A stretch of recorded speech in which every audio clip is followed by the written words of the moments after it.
member of Imam Hussain alayhi salam Majlis, so rather than some etiquette wall, so rather than sitting on the wall, if you're old or you have back problems, come forward. Except if you're old, young, you have back problems, please come forward. Sit in the middle of the Majlis. Please come forward. Sit in the middle of the Majlis. Sallallahu ala Muhammadin wa ali Muhammad.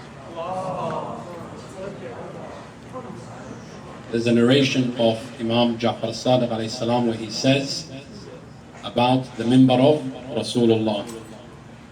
He says our Shia should sit next to the member in the same manner that a child sits very close to his mother.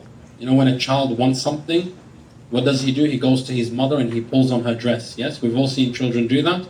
Imam says, hold on to the member of Imam Hussain in that way if you want your hajat. You should be as close as you want to the member of Rasulullah sallallahu alayhi wa sallam. As a matter of fact, Sayyidatun Nisa al-Alameen, according to the Ahlul Bayt, she sits in the Majlis of Imam Hussain where we keep our shoes.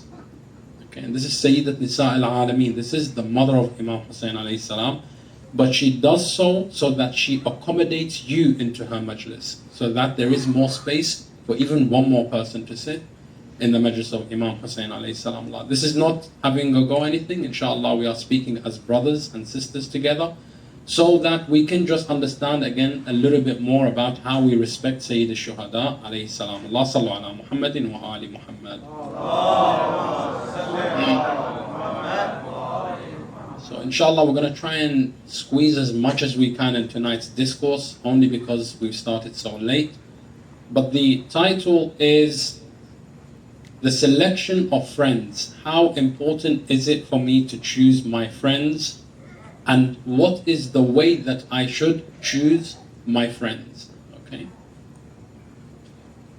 When we are living in the West and our children are not growing up in a society where the hegemony, or rather the dominance, is our school of thought, meaning it is not a society that naturally adheres to Islam, nor is it a society that naturally adheres to the teachings of Ahlul Bayt alayhim salamullah, it becomes very important for us in the process of family planning and planning for the future of our children to pay very close attention to the kind of friends that our children hang around with.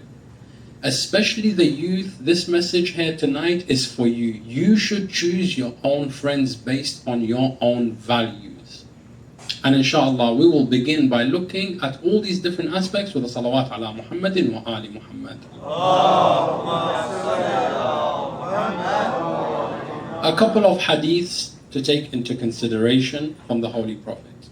Number one, he says, a good friend is like a man who sells perfume. Even if you don't buy any perfume from him, as long as you are in his company, you get to smell something good. You get the pleasureness of smelling something good. And a bad friend is like a man burning fire. As long as you're with him, even if the fire doesn't burn you, the smoke will make you cough. Sometimes we say to ourselves, yes, my friends, maybe they do haram. Maybe they do wrong things. Maybe they are bad people. But I'm not a bad person. It doesn't matter, because gradually that bad will begin to rub off on you also. And sometimes you say, why should I hang around with this person? I'm a bad person. He's a good person. The majority of my friends all go to masjid. I don't go to masjid. Why should I hang around with them? You see, as you hang around with them, gradually their good begins to rub off on you. And these are the examples from Khatam al-Nabiyyin, Sayyidina wa Mawlana Muhammad sallallahu alayhi wa alihi wa sallam, that having friends is very important, but having the caliber of friends is even more important. Having a good friend is better than having a bad friend. That doesn't mean we take to the high moral ground and become judgmental. That is the worst kind of Muslim you can ever be, the judgmental type, the Muslim who thinks me and my parents are going to Jannah and everybody else is going to Jahannam. That is the worst kind of Muslim to be. But there is a difference between passing judgment on others and between passing judgment on yourself. And what we are discussing tonight is simply to pass judgment on yourself. What kind of person am I today? What kind of person was I yesterday? And what kind of person do I hope to be tomorrow? When you understand these aspects in the process of judging yourself, Rasulullah says, judge yourself before you are judged in the hereafter. In the process of judging myself, now I understand what do I need for this journey which I am making towards Allah subhanahu wa ta'ala. As an example, if I know I need to go, for example, on a journey from here to Dallas, or from here to Austin, or from here to Dearborn, Michigan. I know where my journey is, and I know where I am right now. And in order for me to reach safe and sound to that journey, I need to equip myself for certain things. For example, first and foremost, I need to make sure I have the finances to make this journey. Because from here to Dearborn, I don't have any relatives I can stay by. I don't have any friends who will bail me out of a tough situation. So my first thing is I need to make sure I've got those finances. I also need a mode of transport, be it a vehicle that I drive myself, be it a public transport such as a coach, a bus, or an aeroplane, whatever the mode of transport is, I've made the necessary arrangements to be there. Likewise, when I look at myself and I think, Hussein, today you as an individual, your friends that surround you are all bad people. You want to be the kind of person who, when you hear the name of Imam Hussein, your tears immediately drop. You want to be the kind of person who, that when your parents, may Allah give them a long life, they pass away, you want to make sure that your parents passed from this world while they were happy with you, not angry with you. You want to be the kind of person who never misses his salah or her salah. You want to be the kind of person who doesn't give up and compromise on their hijab just because somebody said you're oppressed. In order for me to do all of these things, I have to analyze myself and say, well, Hussein, all your friends go to nightclubs. So really, which one of them is going to remind you about salah when you forget? Because naturally, insan, we forget, yes?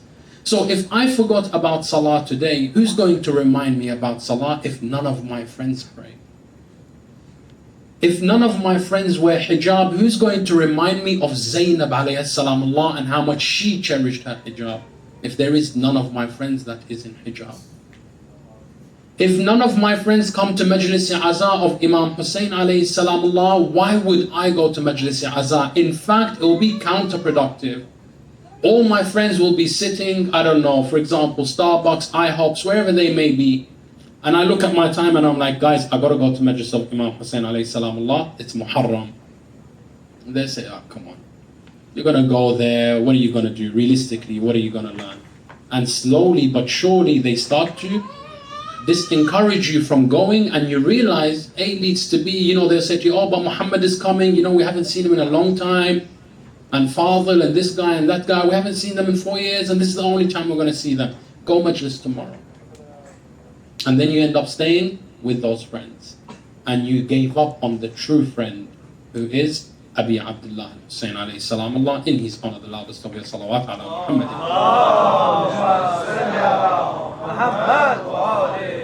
Here is some examples, inshallah, lessons rather, from the Quran al-Kareem and from the life of Ahlul Bayt alayhim salamullah, which will help to encourage us to become more savvy when we select our friends for ourselves.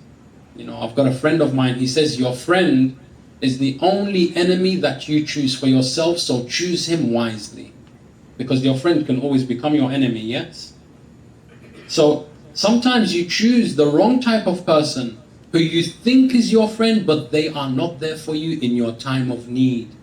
And then you begin to feel sorry for yourself.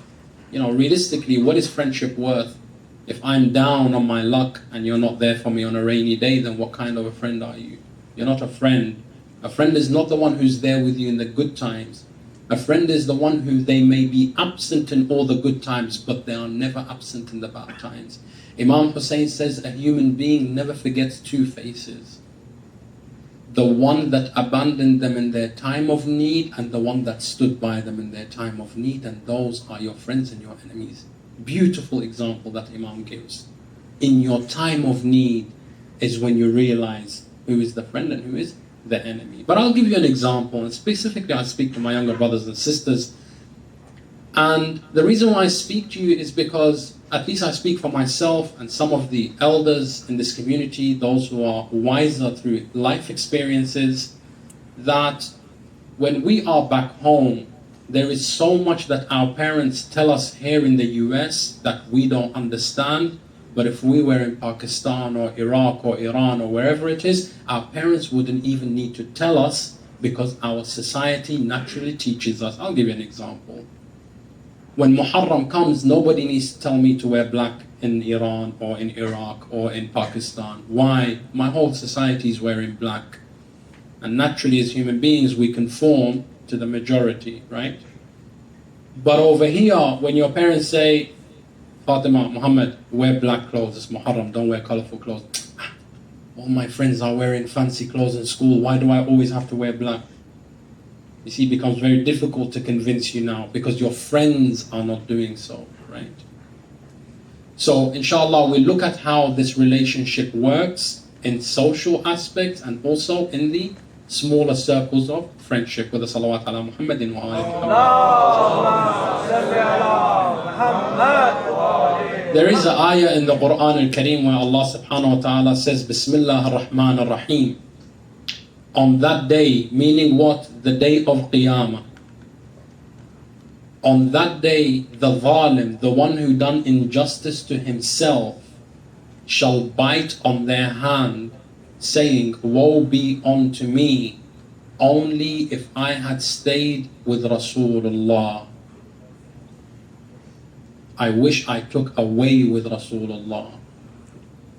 But then he says the reason why he went astray. What is the reason?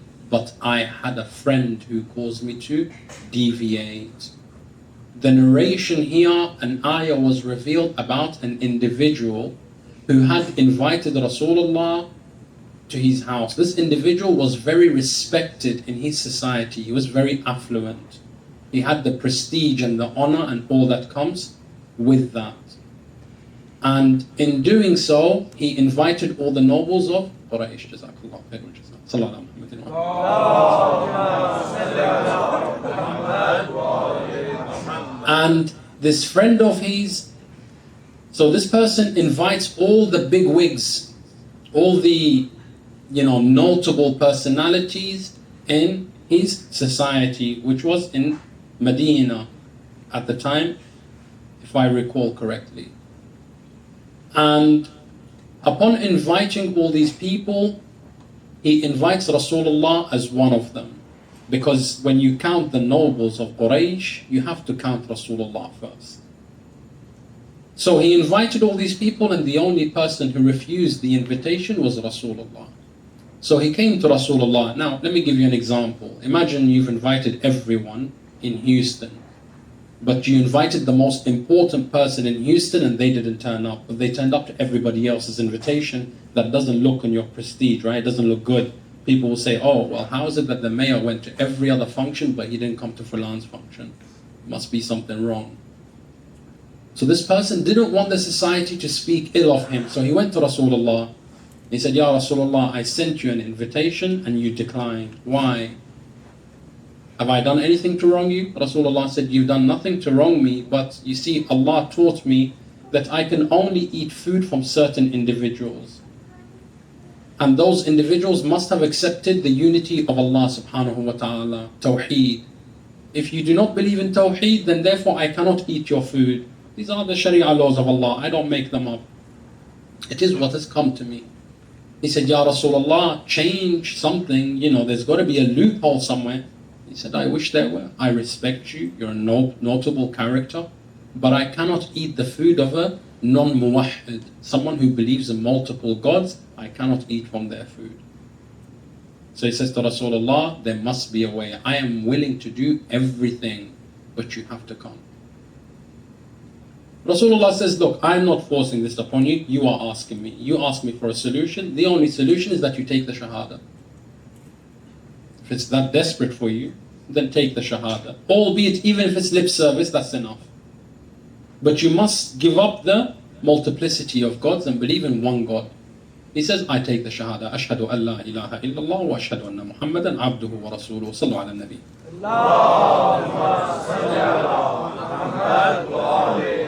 Upon saying that, Rasulullah said, in this case, I am more than happy to accept your invitation. This person goes back to his community. He had a friend. And this is what he means. I wish I would have remained with Rasulullah, but I had a friend. This friend of his came to his house and began to insult him. He said, you and I made a promise to each other that none of us will follow Rasulullah. The man who changed the religion of our fathers, we will never follow him. And you broke your promise to your friend. How dare you do such a thing? Now he begins to explain. He says, Habibi, listen, I didn't really believe in Allah. I just needed to save face in the community, and I have to have Rasulullah come to my house and eat. He said, liar. He said, I'm not lying. He said, prove that you're not lying and that you still believe in the gods of our fathers. He said, how? He said, spit in the face of Rasulullah in front of the Muslims. Show them that you do not accept him as a Rasul. He said, that's tough. I've invited the guy to my house. Now I go spit in his face. He said, if you really want me to believe and to stay your friend, you must do that. So this man goes to Rasulullah and na'udhu billah, he spits in the direction of Rasulullah. At that moment, Allah subhanahu wa ta'ala intervenes. He causes the saliva of the man to return back onto him, but in the form of an acid which killed him instantly. As soon as he died, the ayah of the Quran was revealed to explain his future. Allah subhanahu wa ta'ala said, Bismillah ar-Rahman ar-Rahim, يَوْمَ يَعُضُّ الظَّالِمِ. On that day, the zalim, the one who done dhulm to himself, was oppressing his own soul, will bite on his hand. What does that mean, bite on his hand? You know, when you go through some very difficult situation, you tend to bite your hand. Like it's an extremely painful situation you go through, right? Especially if you're Arab, we always do that. You know, like when our children mess around and you want to tell them to be quiet, you look at them and you bite your hand. That means if you don't sit down, you're going to get a good beating when you go home. That's a code that we know. I don't know about the Desi community. But it says the ayah of the Quran is using the expression of the Arabs because it's speaking to a particular community. It says, يَوْمَ يَعُضُّ الظَّالِمِ. On that day when the oppressor will bite on his hand because he's so anxious about what's going to come. He's in a state of fear, severe fear, and he wants a way out, he wants a makhraj, but there is none to be found. Then he says, Ya laytani ittakhadhtu ma'a rasuli sabila. I wish that I would have taken a sabil, a road with Rasulullah and continued to follow him, but I had a friend who caused me to fall into the pits of Jahannam. My brothers and sisters, sometimes you could be at the door of Jannah, but your friend will cause you to deviate, right? You could be ready to go to ziyarah of Abi Abdullah Al Hussain, and your friend will come to you and say, oh, you're going Karbala, the food is not so good, the hotels are not so good, it's a desert, you know, your life is at risk, let's go Costa Rica, it's nice this time. And I don't need to tell you what happens in these parts of the world. It's not a secret. We all live in the same towns, right? Sometimes you want to go to your parents and do good by them, and your friends will make fun of you and begin to tease you. Mummy's boy, mummy's boy, mummy's boy. Your mother calls you, salam beta, how are you, where are you doing? Oh, don't call me, I'm a big grown adult. Hang up the phone in your mother's face. Sometimes your father asks you to help him and people look at you and say, look at him. Works for his dad because he can't get a job. You see, people try to take you to their standards, but we have our own set of values. If you went to Pakistan, if you went to Iraq, if you went to Iran, it is an insult on you in your society when you don't help your parents. People will be looking at you saying, look, subhanallah, his parents done everything for him and he doesn't help them.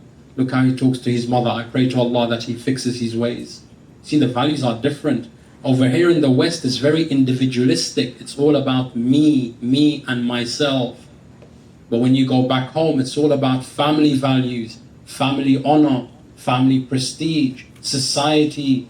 All these things matter. Because that's not because of the Arabian philosophy or the Indo-Pak philosophy or the Khojas or whoever it may be. It is because of Islamic values. Bismillah ar-Rahman ar-Rahim. Ihdina as-sirat al-mustaqim. Guide us.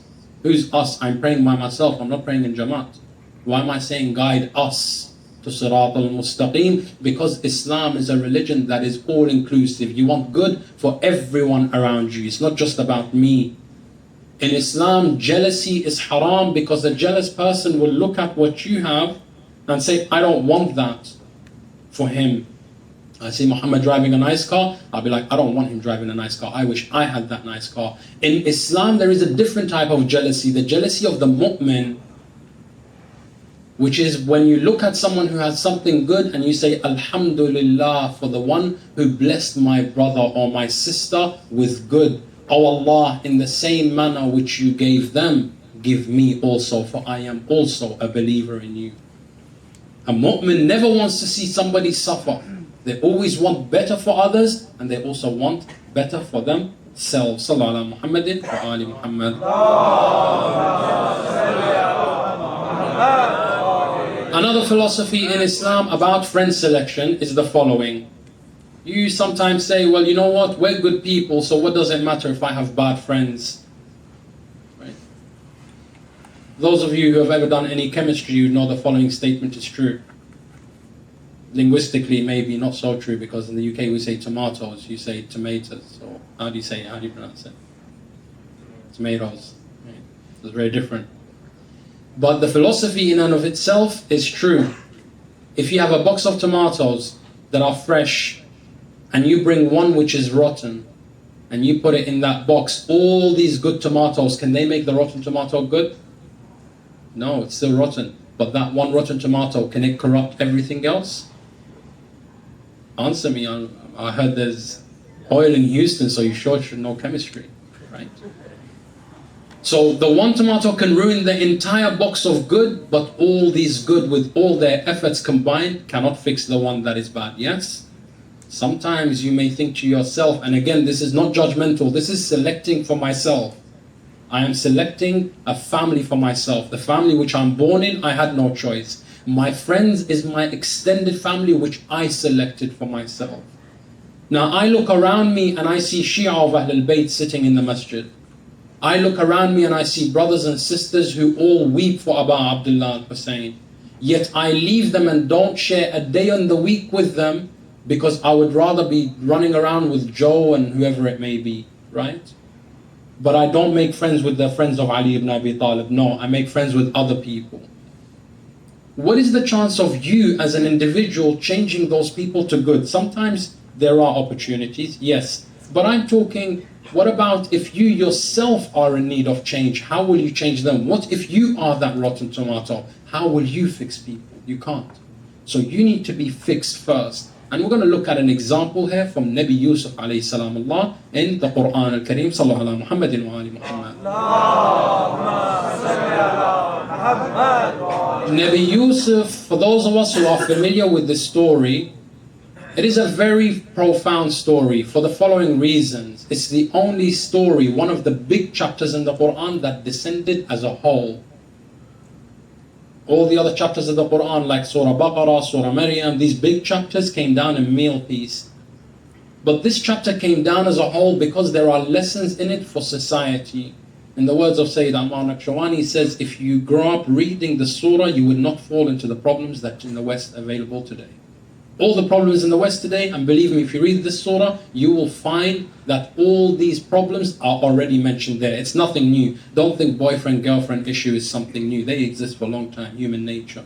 Don't think alcohol is new. It's also available a long time. Don't think family feuds are new. They're also available a long time. How do I deal with them as a mu'min? I look to Nabi Yusuf alayhi salam Allah in the Quran al-Kareem. Nabi Yusuf alayhi salam, the Quran tells us the following scenario took place. Nabi Yusuf's brothers so his father had 2 wives. And from one he had 10 brothers. And from the second wife he had 1 brother and Yusuf himself. Okay? So now there's 12 children altogether for Nabi Yaqub alayhi salam Allah. the children born from the other woman were jealous that their father showed love and affection more towards Yusuf than to any of them. So they began to rationalize in the, let's say, capitalistic sense of the world. Why is our father showing Yusuf so much love while we are stronger than him, we are older than him, and we can help our father more than he can be helped by Yusuf alayhi salam? Long story short, Shaitan came to them and said, you know what, kill Yusuf. It's a problem for you, kill him and be done with him. So they took Yusuf alayhi salam with them while they were out finding water and pasture for their sheep. And when they were out there, they said, we're going to kill Nabi Yusuf alayhi salam. Who intervened? Intervened the brother of Yusuf from the same mother. So now you got 10 bad people, or people with ill intent, and you've got one good person who wants to change the scenario. They said, Uqtulu Yusuf, kill Joseph. So one brother comes along and he says, don't kill Joseph. I think he's trying to change them. Yes, he's trying to change the majority. They say, no, we're going to kill him. He said, okay, if you're really going to harm him, then at least throw him in the well and leave him a 50-50 chance of survival. So they throw Yusuf in the well. The philosophy here that Ahlul Bayt teach us when addressing this ayah of the Quran, we are told that had a minority the capability to change the opinion of the majority, the 10 brothers would have listened to the one brother when he said, do not kill Yusuf. But even though he was good, he couldn't intervene for his brother and he couldn't save his brother. Because the 10 were not listening, it was a losing battle, it was an uphill challenge for him. So therefore he had to concede into their desires and said to them, fine, you can harm Yusuf, but at least put him in the well, at least give him a chance to live and put him in the well. So they put him in the well. Now, sometimes, and I speak to the young brothers and sisters here, and I'm going to say this, and I know for sure I will get some stick for this. But you see, haqq is haqq. And Imam Rida alayhi salam, Allah said, do not let the truth ever upset you. And inshallah, I'm speaking to a mature audience who will not think that I'm trying to come up with a new bid'ah. Na'udhu billah, we're not from that school of thought where we innovate things, but to try and provide solutions to a real problem in our society, especially for us growing up in the West. Most of us have this issue where when it comes to marriage, we say to our son, to our daughter, find a good Pakistani boy, find a good Iraqi boy, find a good Khoja boy, whatever it may be, find, you know what, fine, you're not going to find a Pakistani, find a Shia. As long as he's Shia, we're happy. You can't find a Shia, as long as he's Muslim, we're happy. You see, we start to compromise on certain values when it comes to this marriage, right? But what is the response that comes back from our youth? And inshallah, we're going to have a session totally dedicated to marriage. The response that's going to come back from our youth is the following: I don't know any good Shia boys or girls because I've never met them. We're living in a society where our children interact with boys and girls of other faiths in school from 8 in the morning till 5 in the evening. But when it comes to them meeting or having, for us as a community, having a supervised environment where there is halal interaction between our boys and our girls in a halal way, not to say just give them a free rope and let them interact, but in a halal supervised way, that our children can get to know one another so that insha'Allah when they do develop feelings, they can actually marry a good Shia boy or a good Shia girl. But if we don't leave that door open to them, and I speak to you from experience where people have come up to me with these problems, and I'm sure if you ask any other speaker worth their salt who has any genuine concern for the Shia of Ahlul Bayt society, they will also share these heartbreaking stories with you. I've just heard a story a week ago about a Sayyid girl who was a servant of the Mimbar of Ahlul Bayt alayhim salam Allah, is now coming to her father and saying, you know what, I want to marry a Christian guy. Because he's at work and we've known each other for 3 years, the father is weeping, calling every local Maulana he can get his hands on, please come and talk sense to my child. And when you speak to the girl, she says, listen, I don't know any Shia boys. I've never met them. We're like, but the masjid is full. Well, I've never really had any interaction with them. And I'm the kind of girl who's now grown up with the mentality that I must know the person before I marry him. And it's a very sad state of affair. Alhamdulillah, this Christian guy at least had, that cultural respect for the parents, and he said, I don't want to enter a marriage where you're upset. I don't really believe in God per se, but I'll take the shahada anyway just to make you happy. So at least the marriage is still Islamic because he took his shahada, right? But what if we're not fortunate enough to find some situation like that? Then what do you do? Even before we go down that line, what if my son tomorrow comes and he says, all my friends are, people who do haram. And you're like, why don't you find some good Shia friends? Well, I don't know any Shia friends, but you sit in the masjid with them. Yeah, but you know what it is, Dad? We walk into the masjid, right? As soon as we sit in the masjid, we listen 1 hour to Maulana. As soon as Maulana's finished speaking, we go home. I didn't get to say salam to any of the youth. So we need to invest a lot in our community. We need to have a supervised environment where we encourage friendship between our youth, where we encourage brotherhood and sisterhood amongst our youth, because these are the kind of relationships, if we take the time now to plant the seeds of love and mawadda between the Shia of Ahlul Bayt alayhim salamullah, we will reap the reward in our lifetime. If not after we're gone, the reward will still be there. I'll give you the best of example with the salawat ala Muhammadin wa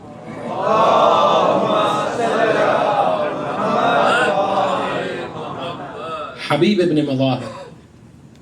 And what a name. Habib, the beloved. The beloved of whom? What if I said to you right now, what would you do to be the beloved of Hussein? What would you give to have the title that the whole world on earth and in heaven remembers you as the beloved of Hussein? We all love Imam Hussein, yes? But how much of an honor would it be that Hussein loves you back? The beloved of Hussein. Habib ibn Madahir alayhi salamullah. From a very young age, his father used to ensure that Habib would always be with Imam Hussein alayhi salamullah. To give you a small, very brief background, I wanted to speak more about this really, but time is short. Habib alayhi salamullah, his father was the one who wrote to Rasulullah when Rasulullah was being persecuted in Mecca. So Habib's father wrote to Rasulullah. First of all, he gathered his tribe and he gathered his people. And he said, O people of Madahir, there is a man who is God-fearing and pious. And he only calls us to that which is good. And everybody has betrayed him. So let us support him in the hopes that Allah will support us. So the tribe agreed that they will help Rasulullah. So Madahir alayhi salamullah writes to Rasulullah, O Rasulullah, if Mecca is not welcoming you, then we have opened our hearts for you. Hasten towards us, for you will find us to be your Ansar. And thus Rasulullah came to Medina and befriended the father of Habib, that they were the best of friends. One day, the father of Habib sees Rasulullah picking up Habib and kissing the hands of Habib. Imagine if you saw Rasulullah pick up your child kissing his hands, what would you do? So Habib's father begins to weep. He looks at Rasulullah, he says, Fidaka ummi wa abi, may I sacrifice my mother and father for you. What is it that this child of mine has done in this age that you pick him up and kiss his hands when he should be kissing your hands? He says, oh, the father of Habib, I see your son. While all the other children are playing, your son is not playing with them. Your son is walking behind my son Hussein. And whenever Hussein walks into a place, Habib picks up the sand that Hussein stepped on and he kisses it and he puts it back. Oh, the father of Habib, this love your son has for my love, it is the best form of worship. Then Rasulullah begins to cry. So the father of Habib says, Ya Rasulullah, wama abkak, and what made you weep? He says, I weep for the state of Habib when his white beard will turn red for his love for Hussein. You see, when you have that kind of friendship that is nurtured by who? Rasulullah was nurturing and the father of Habib was nurturing. This is how parents can play an active role in selecting good friends for their children. When you bring them to the Majlis of Imam and I see, that guy over there, his son loves Mattam of Imam Hussain. He's always in the first line of Mattam. I want my son to be like him. So what do? I first become the friend of the father. The mother does the same. She becomes the friend of the mother. Now that we are family friends, our children, when we go to their house, when they come to our house, our children can get to know each other even outside of the Majalis of Ahlul Bayt. That means when it comes to the age of 16, 17, 18, and our children are going to high school, going to college and university, and my son turns around or my daughter turns around and she says, Baba, I want to go to Connecticut for school. I'm like, well, Connecticut, how am I ever going to keep an eye on you over there? I'm in Houston. I don't know what happens over there. I don't have anyone there. She says, it's fine. Fatima's also going to Connecticut University. I'll be like, you know what, Bismillah, then you can go. Do you know why? Because I saw Fatima when the age she was young to the age she grew up old, and I know she comes from a good stock. I know she's been raised well with the love of Ahlul Bayt. I know you have a sister there who will be by your side and will ensure that if you fail, she supports you. And if she fails, you'll support her. This supporting system. We can learn something from our Jewish cousins. That's how they operate. They make sure that their children grow up well and together. When you can nurture such a relationship between your children from a very young age, the result will be nothing less than the role of Habib in Karbala. And I want us to turn our hearts and minds and souls to the land of tragedy and calamity as we recall the role of Habib ibn Mudahir alayhi salam Allah in Yawm Ashura and prior to Yawm Ashura, just to give you an example of how great this personality became and how we can also try to aspire to be the friends of the Imam of our time in the same manner. But you cannot be the friend of the Imam if you don't know the friends of the Imam. You need a wasila to your Imam. You need a connection to your Imam. Let us dim out the lights as we turn our hearts and souls towards Karbala with the salawat ala Muhammadin wa ali Muhammad. Rasulullah said to Imam Hussain at a very young age, all of them please, Ya Hussain, Allah has made for you a status in Yawm al-Qiyamah. You have a position in Jannah. But you will not attain this position except with your Shahada in Karbala. This position will grant you three things that no one has been given and no one will be given, including myself. Ya Hussein, you will be given the power to intercede and your intercession will never be rejected. If Imam Hussein tomorrow intercedes for Yazid La'natullah, Yazid goes to Jannah. Rasulullah promised, whomever Hussein intercedes for, Allah will not refuse. Not because the person was good, but because Hussein is asking.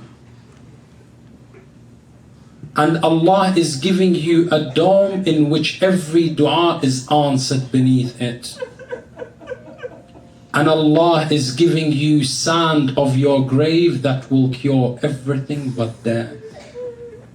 Ya Hussein, these are things that even I, Rasulullah, will not be given. But you have to die thirsty in Karbala to obtain these. Can you imagine you have all this waiting for you, but you delay it by a day? You know, insan, naturally, we're very impatient. If there's a new phone coming out tomorrow, we want it today. So Imam Hussein is being given all this good, but on the 9th of Muharram, when the enemy begins to march towards Imam Hussein says, "Oh Abbas, tell them to give me one more day." The enemies of Imam Hussein La'natullah alayhim said, one more day for what? What could you want from this life for one more day? Hussein, are you that afraid of death? Imam Hussein replied to them, no, by Allah, I am very eager to meet Rasulullah. I cannot wait to be with my mother Fatima Zahra. I cannot wait to be with my father Amir al-Mu'mineen. I cannot wait to be with my brother Hassan al-Mujtaba. But Allah promised me a great status in the Akhirah. And I have a very good friend of mine by the name of Habib who is still delayed from me. I don't want to stand before God except that with my best friend at my side. Imagine being the friend of Hussein, who Imam Hussein will delay everything just so that when he is shaheed, he doesn't enter Jannah except that you are with him. That is Habib ibn Mudahir. Habib, when he came on the night of Ashura, he came to the Mukhayyam of Abu Abdullah al-Hussein and he gave his salam. He said, Assalamu alayka ya Abu Abdullah. Imagine how happy Hussein was at that moment. His friends are so few and one more just came. Assalamu alayka ya Abu Abdullah. When Imam Hussein heard the voice of Habib, the narrations say Imam Hussein ran out so quickly that his turban began to fall from his head. He had to fix his turban to see Habib. When Zainab bint Rasulullah, Zainab bint Amir al-Mu'mineen, when she heard the voice of Habib, she called out, "O Fidda, I want you to go to Habib and tell Habib, Ya Habib, Zainab bint Ali sends you her salam." And when Habib heard these words, he threw his turban on the floor. He began to slap his face. He said, "Who is my mother and who is the mother of Zainab? The mother of Zainab is Sayyidat Nisa al-Alameen and my mother is an ordinary woman. Oh Habib, what good have you done in life that Zainab sends you her special salams?" When can we ever be in a position where the Imam of our time sends us his special salams? We need to learn from these people. Ajrakum ala Allah. On Yawm Ashura, when Imam Hussein went out to the Maidan, his friends that were so few in numbers were already going one after the other. One of them was Muslim ibn Awsaja. Muslim was very old in age. When Muslim fell to the ground, Imam Hussein and Habib ran out towards him after they heard him say, "As-salam ya Abu Abdullah." Habib is looking at Muslim ibn Awsaja, also his childhood friend. He looked at him, he said, "Oh Muslim, if I had known that I got a long life after you, most certainly I would love that you write my name in your will so I can look after your estates. But it is only 1 hour and I will also be dying. Oh Muslim, if there anything that you want to give me in amana." They say Muslim, with the very last bit of strength in his body, he turned his eyes to Abu Abdullah al-Hussein, raised his hands, he said, "Ya Habib, my amana to you is the Gharib of Karbala. My amana to you is the son of Fatima to Zahra. Ya Habib, let nothing befall him until you have given your life for him." Ajrakum ala Allah. Habib did exactly that. Habib went towards Imam Hussein and fought and defended him and died alongside him. But Imam Hussein was devastated when they threw the head of Habib back towards him. He said, "La'natullah on a nation that done this to you, O son of Mudahir."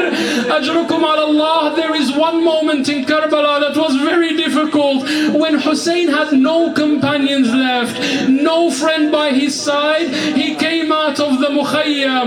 Normally the warrior, when he goes to war, his friend gives him his horse. But Imam Hussein has no friends remaining, neither does he have any relatives remaining. So he looked towards the bodies of his dead companions. He said, "Oh, the lions of war, why do you sleep when I need you? What is it that you enjoyed in sleep?" Imam Sajjad says that when Imam Hussein called to them, "By Allah, I saw the body of Habib moving left and right as if he wants to be with Imam Hussein alayhi salam." Ajrakum ala Allah. Imam Hussein said, is there no one to bring me the horse while I am the son of Fatima? Is there no one to bring me a horse of a champion when I am the son of the champion Ali al-Murtada? Then they say that Zainab came to Imam Hussein holding Dhul Janah in her hand, and she said, Aba Abdullah, take your Dhul Janah. Then Zainab began to recite the following words of poetry. Oh Zainab, what is the matter with your heart? You give Hussein the horse which he will never come back from. لا حول ولا قوة إلا بالله العلي العظيم. إنا لله وإنا إليه راجعون. وسيعلم الذين ظلموا آل محمد أي منقلب سينقلبون. إلهي وسيدي ومولاي, we beseech you by Habib ibn Mudahir, preserve our youth, give them the friendship and the companionship of Ahlul Bayt alayhi salamullah.